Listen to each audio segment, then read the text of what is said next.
Okay, so this is my home. Welcome. Yeah, it's a treasure trove of things. Some might call it clutter.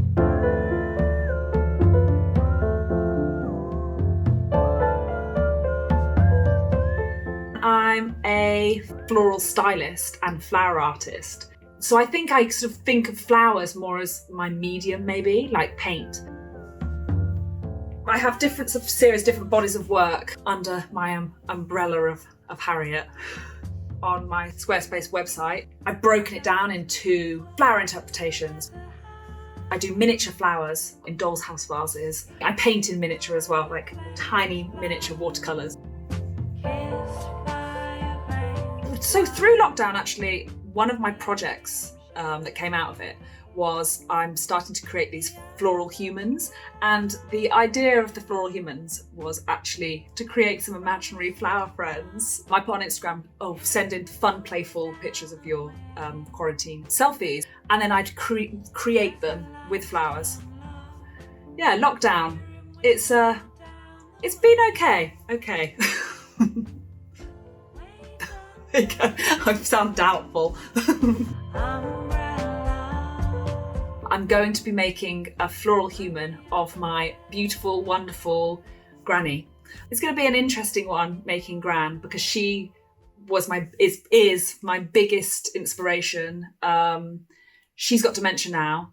You know, she can really only remember like 5 seconds, which is really sad. But at the same time, she's really living in this present moment, and her true self, her true sort of her heart is just so there all the time.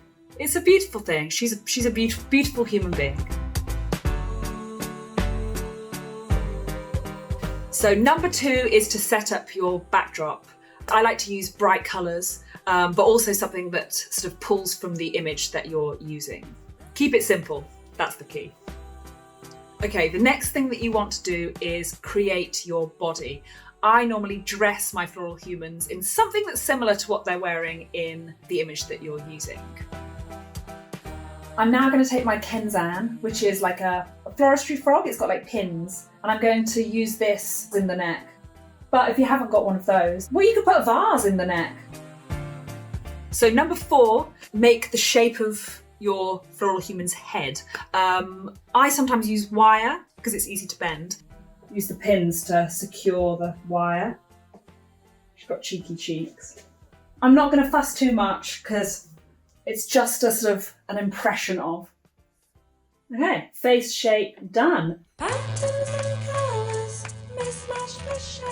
So the final thing that you want to do is pick out what features you want to represent with your flowers.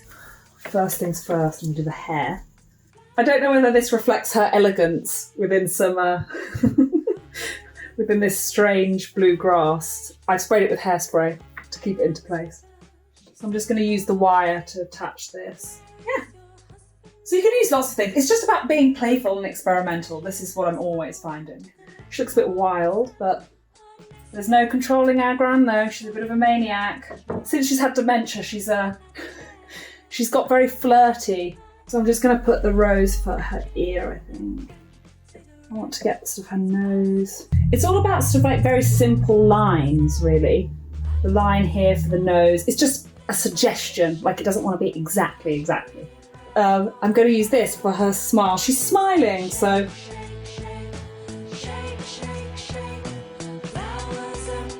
I think Granny is pretty much ready.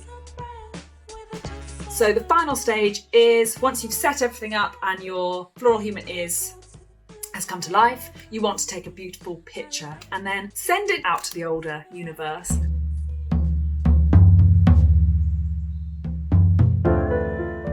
Putting yourself out there creatively it can be scary.